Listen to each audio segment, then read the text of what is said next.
ወደ ሀገር ልገቡ ላሰባችሁና ታሀገር ደግሞ ወደ ተለያዩ አረብ ሀገራት ለስራ መምጣት ለምታስቡ እህት ወንድሞቼ ነው ይህ መልእክቴ።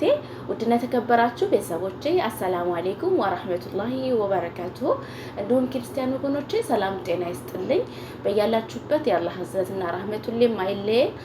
እኔ በጣም ጠፍቻለሁ። በጣም ምክንያቱም ያለሁበት ሁኔታ ስላልተመቻችልኝ እንደነገርካችሁ ቤታችን ውስጥ ፍቃድ ስለሌለ ለመስራት አልተመቸኝምና ነው። በጣም ናፍቃችሁኛል። በጣም ጠፍቻለሁ። ዛሬ እንግዲህ በአንዳንድ ነገሮች ለኔ የጠቀመኝን ወይም ለናንተ ያስፈልጋችኋል ያላኩትን አንዳንድ ነገሮች ይዤ መጥቻለሁ። እናንተ ላይክ እና ሼር ሰብስክራይብ እያደረጋችሁ እስከ መጨረሻው ድረስ ቪዲዮውን ያዳምጡት፣ ይጠማችኋል። እንግዲህ በተለይ ደግሞ ኳታር ላይ ለምትኖሩ ኢትዮጵያውያን፣ ኤርትራውያን ሁላችሁም ፓስፖርት ለማሳደስ የምትፈልጉ ከአሁን በፊት 1800 ሪያል ፓስፖርት ተጠፋባቸው ሰዎች ለሚያስከፍሉትን ማሻሻያ ተደርጎ 1130 ሪያል ተደርጓል። እንዲሁም ደግሞ ፓስፖርት ለማሳደስ ብቻ ከሆነ 930 ሪያል ነው የሚያስፈልጋችሁ። ባክግራውንዱ ነጭ ሆነ 3 ጉርድ ፎቶዎች ያስፈልጋል።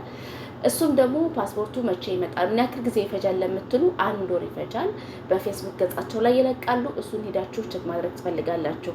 ሁለተኛ ደግሞ በውጭ ለምትሰሩ ኢትዮጵያውያን፣ ኤርትራውያን ወደ ሀገራችሁ መግባት ለምትፈልጉ ድሮ ዲስኤምባሲ ወረቀት ወይም ወደ ሀገር ልገቡ ስትሉ በነጭ ወረቀት ይሰጣል በነፃ የሚባለው ውሸቱ ነው።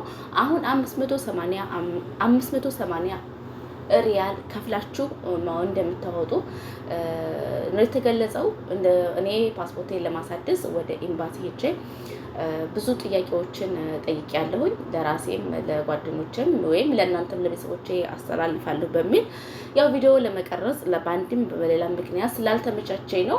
እንዲሁም ደግሞ ወደ ሀገር እቃ ይዛችሁ ለመግባት የምታስሩ ብዙ እቃ ያላችሁ ከቀረጽ ነፃ ማጻፍ ትችላላችሁ። ግን ከቀረጽ ነፃ የምታጽፉት መጀመሪያ ካንስሌሽን ወረቀት ከፊሎቻችሁ ይዛችሁና ቲኬት የቆረጣችሁበትን የቲኬት ደረሰኛችሁን ይዛችሁ ወደ ኤምባሲ በመሄድ ኤምባሲ ደግሞ ከቀረጽ ነፃ አገልግሎት ይጽፍላችኋል። እሱንም ደግሞ ካሳንትን ምንድነው የሚባለው ማህበራዊ ሂዳችሁ ኢትዮጵያ ማህተም አስመጥታችሁ የሚመጡታላችሁ እሱን ይዛችሁ ወደ ታርጎ ቦታችሁ ሂዳችሁ ካርጓችሁን በነፃ እንግዲህ ታወጣላችሁ ነው የተባለው። እንግዲህ ሁላችንም የሀገሪቷችን ያለችበት ሁኔታ ትንሽ ቢያሳስበንም ወደ ሀገራችን መግባት ደግሞ የማይቀር ነውና ወደ ሀገራችን ለመግባት ሁላችንም እናስባለን። ነገር ግን ደግሞ አሁን ላይ ትኬት በጣም ውድ ነው። ኳታር ላይ እንኳን በኳታር ኤርላይንስ ወደ አዲስ አበባ ዝቅተኛ ተብሎ በትንሽ እንትን ኪሎዋ ያን ያክል ባይባልም 43 ነው ምናምን ላይ 2800 2700 ሪያል ነው።